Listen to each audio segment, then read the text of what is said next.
everybody, and welcome back to my kitchen. My name is Greta, and I'm the dietitian at John Stoddard Cancer Center. So it's February, and I think nothing says love like a meatloaf. So we are going to make meatloaf. But we're going to make a turkey meatloaf. If you don't like the flavor of turkey, you certainly could use ground chicken instead. We're going to make a little yummy topping here to bake on top of it. And then I'm going to show you how to put the meatloaf together. It's super simple. And I love serving mine with some roasted broccoli. So that's going to be an excellent little side dish that I recommend having along with your meatloaf. So let's get started. We're going to make the topping first. I'm using just some regular ketchup. We're going to add about a half a cup of ketchup, which is the nice thing about this recipe. It's a lot of pantry things that most of us pretty much have on hand already, which makes this even easier. Alrighty, we're gonna add a teaspoon of Worcestershire.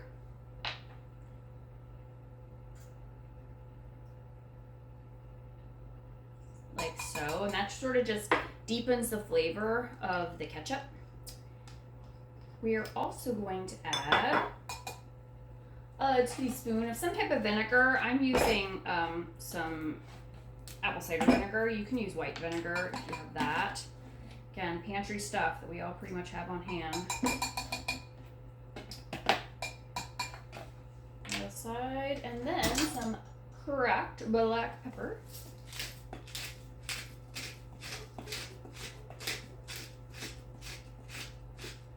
Just like that. Give her a stir.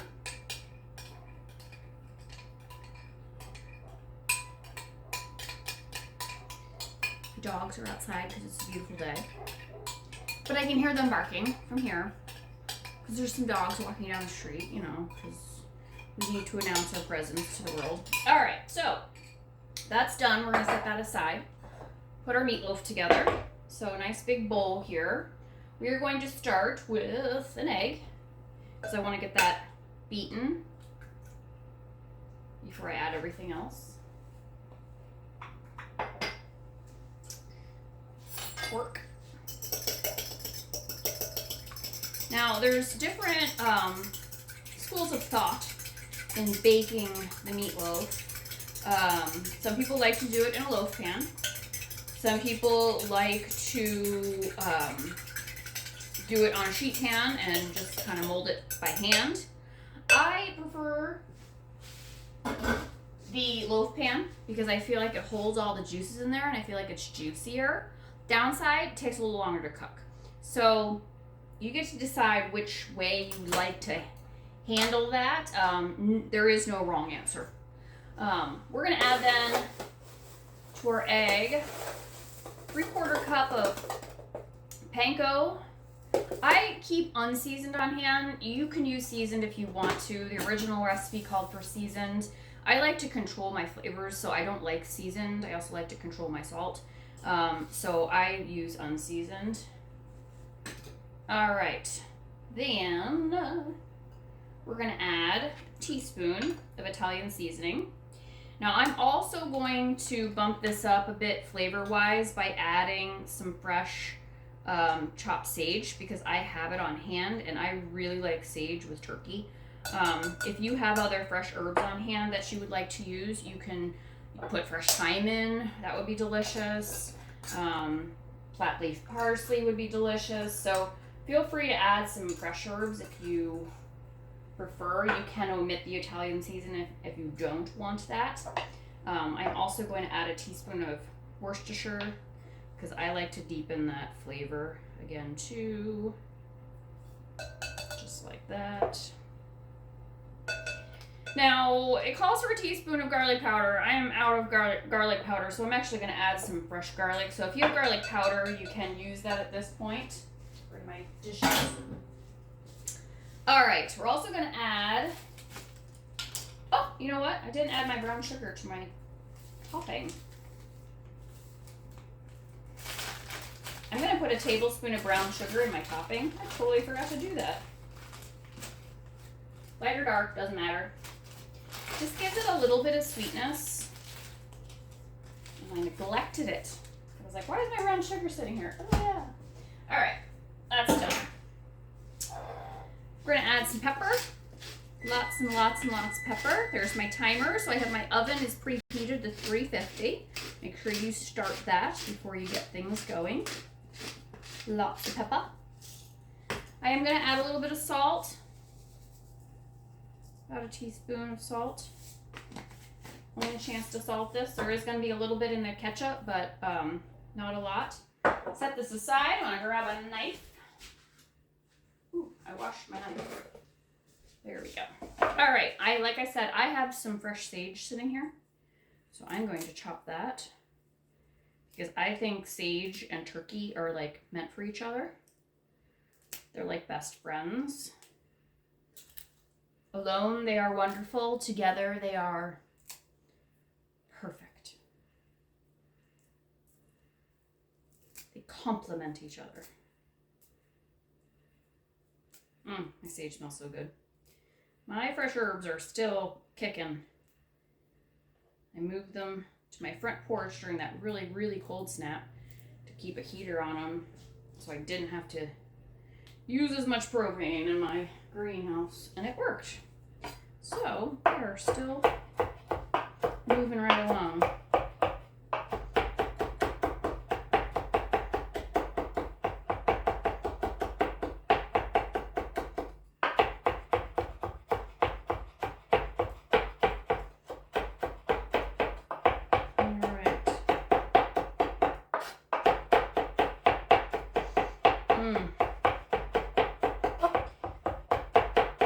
The other thing that goes really well with fresh sage, which also goes really well with turkey, is apple.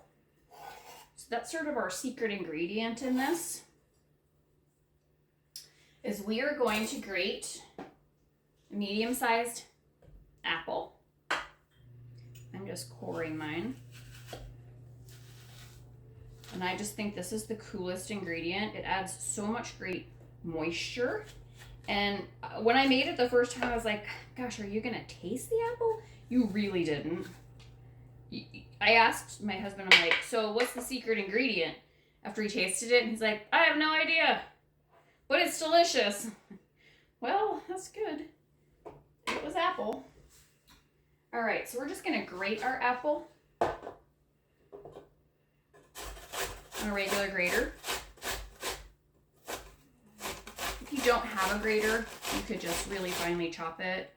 You could put it through a food processor, whatever you got.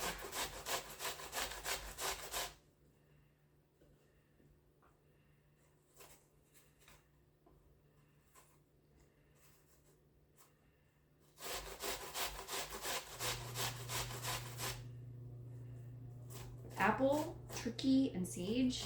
I mean, come on now. At Thanksgiving, I add apple to my stuffing.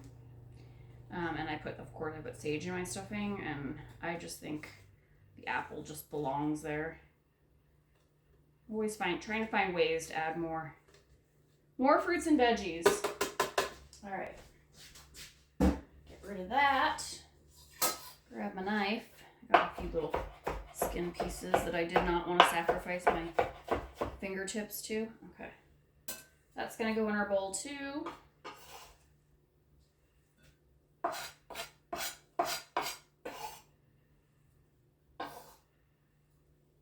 All right, like I said, I don't have garlic powder, so I'm going to chop up a clove of garlic. That's a nice big fat clove.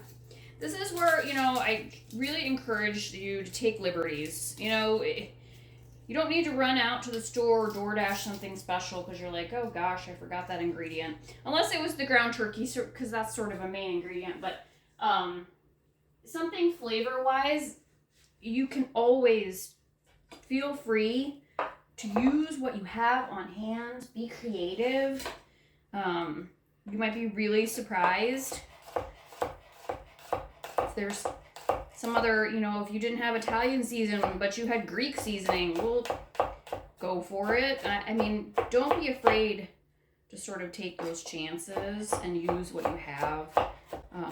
Like I said, if you have bits of fresh herbs instead and you wanted to use those up, please do. Recipes are more of a guide. You know, it's not a set. This is what you must do. And I'm always changing recipes. My husband always asks me, he's like, all right, what did you do to this recipe? Well, I might have changed a little something.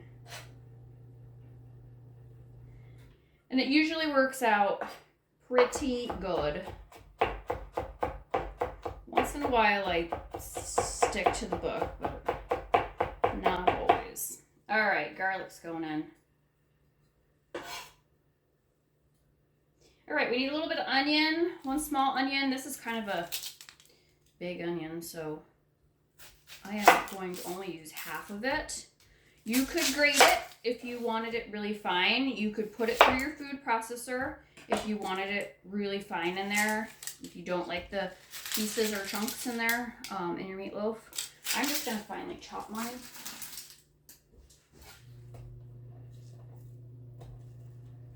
All right, I go around like this, making kind of hold it together, watch your fingers. And then I come back this way, fingertips in, knuckles out, and that's how I get a nice chop. I will say the other way to get a nice small chop on things, make sure your knives are sharp. And I know that sounds crazy because you're like, oh, I don't want to cut myself. Honestly, you're going to cut yourself more with a dull knife because it won't go through and you're going to start sawing. And when you start sawing, that's when fingers get sawed. So have a nice, sharp knife.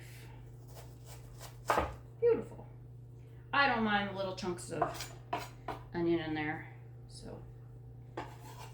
I grated it the first time I made it because I was like, I want to see what, if I care or not, you know, see what the difference is, and it was fine. All right, I'm gonna grab a spoon, and I'm just gonna mix this together before I add my turkey. It just makes it easier to make sure everything is evenly distributed if it's all combined.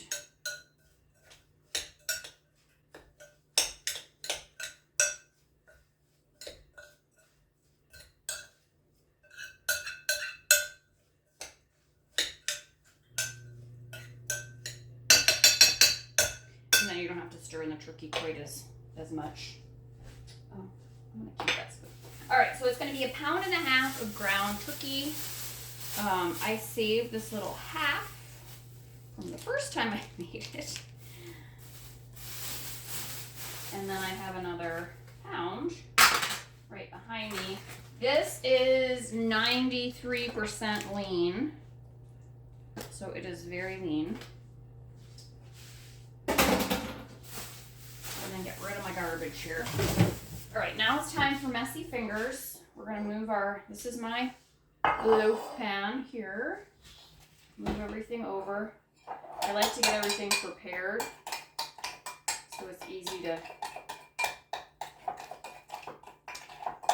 just mixing my brown sugar in.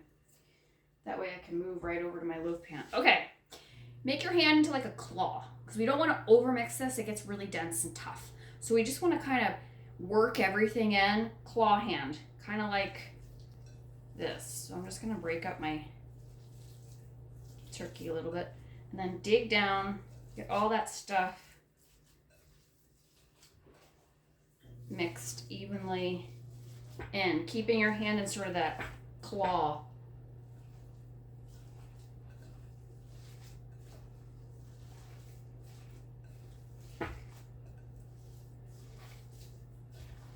So if you are doing the sheet pan method, you want to have a sheet pan with a piece of parchment or foil sprayed with a light cooking spray so it doesn't stick on you. I have a 9 by 5 inch loaf pan here, and I have that. It is a stoneware pan, but I did spray it with a little bit of canola spray, just because it's a newer stoneware. It doesn't have good layer on it yet. All right, mine looks pretty good. At risk of, so everything is sort of distributed in there. Loaf pan. Get all the yummy bits in. Perfect. I kept my left hand clean. Notice that? All right, we're just gonna push this sort of evenly in the pan.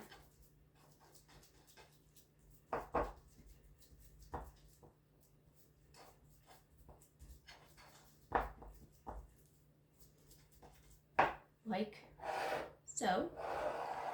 Now I'm going to come back to my topping, and we're just going to pour that over the top. Today I'm recording this. It's actually Super Bowl weekend. So you could have formed yours into a football Super Bowl party. That'd be so fun. All right. And then just smooth it out evenly over the top.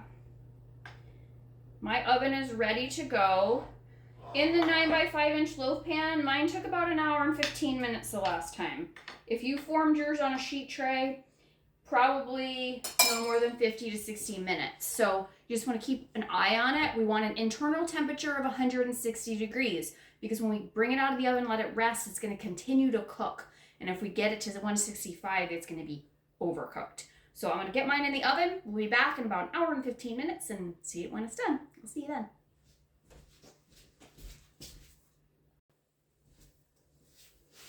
Hi everyone, I am back because my meatloaf is out of the oven and I want to show it to you.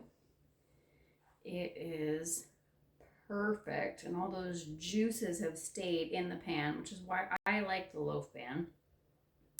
It smells amazing, but we need to let it rest for about 10 minutes and then you can start slicing it up. Like I said, I like mine served with some roasted broccoli, but any roasted veggie would be really good with it.